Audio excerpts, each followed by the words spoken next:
بسم اللہ الرحمن الرحیم۔ السلام علیکم، نحمدہ ونصلی علی رسولہ الکریم۔ رب اشرح لی صدری ویسر لی امری واحلل عقدۃ من لسانی یفقہوا قولی رب زدنی علما۔ آج ہم نفحۃ الادب کا 77واں سبق پڑھیں گے۔ الدرس السابع والسبعون، العابد والکلب الناصح، عبادت گزار اور خیر خواہ کتا۔ ناصح کہہ دیں گے یہاں پر خیر خواہ کو۔ کان بعض العباد مقیما فی بعض الجبال، کوئی عبادت گزار کسی پہاڑ پر مقیم تھا، رہتا تھا۔ وکان یأتیہ رزقہ کل یوم من حیث لا یحتسب، اور اس کے پاس اس کا رزق ہر روز اس طور پر آتا، ایسی جگہ سے آتا۔ من حیث کا ترجمہ کریں گے اس طور پر یا ایسی جگہ سے آتا کہ وہ گمان بھی نہیں کر سکتا، کہ اس کا خیال بھی نہیں جا سکتا۔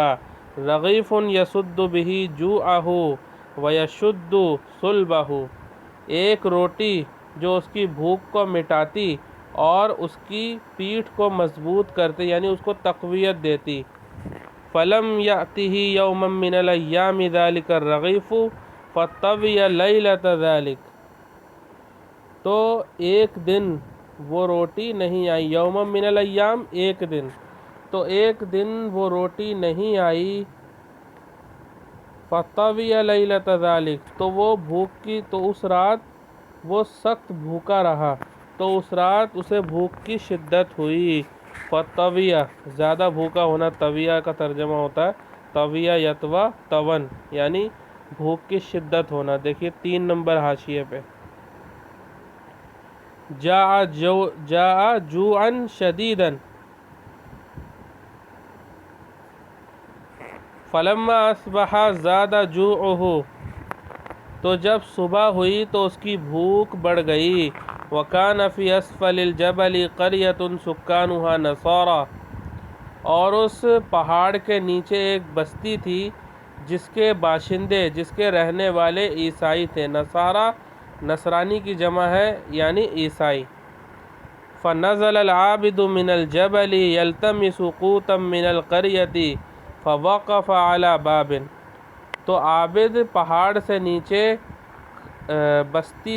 بستی میں سے کھانا تلاش کرنے کے لیے نکلا یا اترا۔ نزلہ، اترا، تو عابد یا عبادت گزار پہاڑ سے کھانا تلاش کرنے کے لیے، بستی سے کھانا تلاش کرنے کے لیے نیچے اترا، تو ایک دروازے پہ جا کر کھڑا ہو گیا۔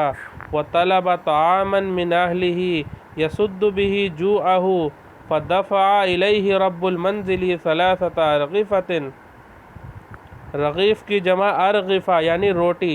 چپاتی کو کہتے ہیں اصل میں رغیف، چپاتی والی روٹی کو کہتے ہیں۔ روٹی کے الگ الگ قسمیں ہیں جس کے الگ الگ نام ہیں عربی میں۔ اور اس نے اہل خانہ سے ایک روٹی مانگی، اہل خانہ سے کھانا مانگا، طعامن کھانا مانگا جس سے وہ اپنی بھوک مٹائے، تو گھر کے مالک نے اس کو 3 روٹیاں دی۔ 3 أرغفة فأخذها وتوجه إلى الجبل، تو اس نے ان کو لے لیا اور پہاڑ کا رخ کیا، پہاڑ کی طرف چلنے لگا۔ وَكَانَ لِصَاحِبِ الْبَيْتِ كَلْبٌ، اور گھر کے مالک کا ایک کتا تھا۔ فَاتَّبَعَ الْعَابِدَ، تو اس نے عبادت گزار شخص کا پیچھا کیا۔ وَجَعَلَ يَنْبَحُ عَلَيْهِ، اور وہ اس پر بھونکنے لگا۔ فَأَلْقَى إِلَيْهِ رَغِيفًا وَانْطَلَقَ، تو عبادت گزار شخص نے، تو عابد نے ایک روٹی اس کو ڈال دی اور چل دیا۔ وَانْطَلَقَ فَأَكَلَ الْكَلْبُ ذَلِكَ الرَّغِيفَ، تو کتے نے اس روٹی کو کھا لیا۔ ثُمَّ اتَّبَعَ الْعَابِدَ، پھر عابد کا پیچھا کیا۔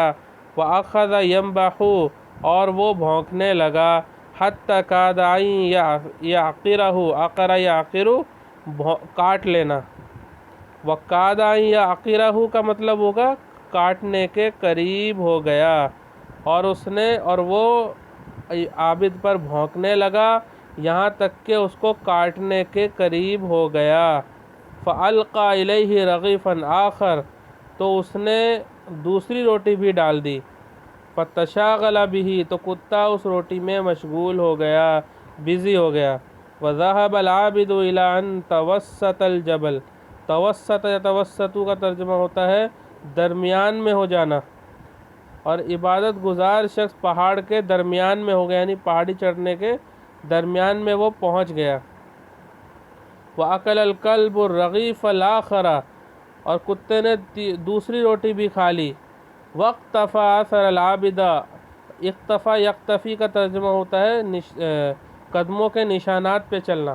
دیکھیے 5 نمبر حاشیے میں مشى علی آثار قدمیہ، قدموں کے نشانات پہ چلنا، یعنی کسی کے جو فوٹ پرنٹس ہوتے ہیں ان کے نشانات کے پیچھے چلنا. وَاقْتَفَىٰ أَثَرَ الْعَابِدِ، تو اس نے وہ عابد کے نشانات قدم پر چلا. فَأَلْقَى إِلَيْهِ الرَّغِيفَ الثَّالِثَ، تو اس نے اس کو تیسری روٹی بھی کھلا دی. فَأَكَلَهُ، کتے نے اس کو کھا لیا. ثُمَّ اقْتَفَى الْعَابِدَ، پھر اس نے عابد کا پیچھا کیا. وَأَخَذَ فِي النُّبَاحِ، اور بھونکنے لگا، اور وہ بھونکا. فَالْتَفَتَ الْعَابِدُ إِلَيْهِ، تو عابد اس کی طرف مڑا. وقال، اور کہا، یا عدیم الحیاء، عدیم الحیاء کہتے ہیں عدیم الحیاء بے حیا، بے شرم، اے بے شرم. اخذت من بیت صاحبک ثلاثۃ ارغفۃ قد اطعمتک ایاہا، اس نے کہا کہ میں نے تیرے مالک کے گھر سے 3 روٹیاں لیں اور میں نے تجھے وہ سب کھلا دیں. ایاہا، تینوں کھلا دیں. فماذا تريد منی، تو تو مجھ سے کیا چاہتا ہے. فانطق اللہ الکلب، تو اللہ تعالیٰ نے کتے کو زبان دی، کتے کو بولنے کی طاقت دی. فقال، تو اس نے کہا، ما عدیم الحیاء الا انت، میں بے حیا نہیں ہوں بلکہ تو ہے، بے حیا میں نہیں تو ہے. اعلم اننی مقیم بباب هذا النصرانی منذ 2 کہ دیکھو یا جان لو کہ میں اس نصرانی کے دروازے، یہ دروازے پہ ہی کتے اکثر رہتے ہیں تو اس لیے اس کا ذکر ہے، اس سے مراد اس کا گھر ہے. ٹھیک ہے، دیکھ لو، دیکھو یا جانو، اس طریقے سے ترجمہ کریں گے. دیکھو کہ میں اس عیسائی کے گھر میں 2 سال سے ہوں، 2 سال سے رہ رہا ہوں.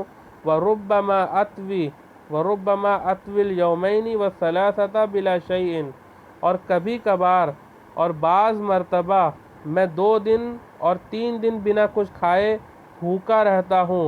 وَلَمْ تُحَدِّثُنِي نَفْسِي بِالذَّهَابِ مِن بَابِهِ إِلَى بَابِ غَيْرِهِ، اور مجھ کو تحدثنی اور مجھ کو میرے نفس نے یعنی میرے دل نے اس کے گھر سے یعنی اپنے گھر سے دوسرے کے گھر جانے کو کبھی نہیں کہا. وَلَمْ تُحَدِّثْنِي، میرے دل نے مجھ کو اس کے گھر سے دوسرے کے گھر جانے کو نہیں کہا. تحدث.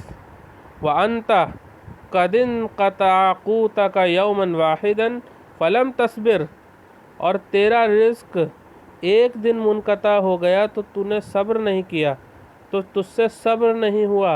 وَتَوَجَّهْتَ مِن بَابِ مَوْلَاكَ إِلَى بَابِ غَيْرِهِ بَابِ النَّصْرَانِيِّ، اور تو نے اپنے مالک کا، اپنے مولا کا گھر چھوڑ کے دوسرے کے گھر کی طرف رخ کیا، دوسرے کے گھر کی طرف چل دیا، یعنی نصرانی کے گھر، یعنی عیسائی کے دروازے پر.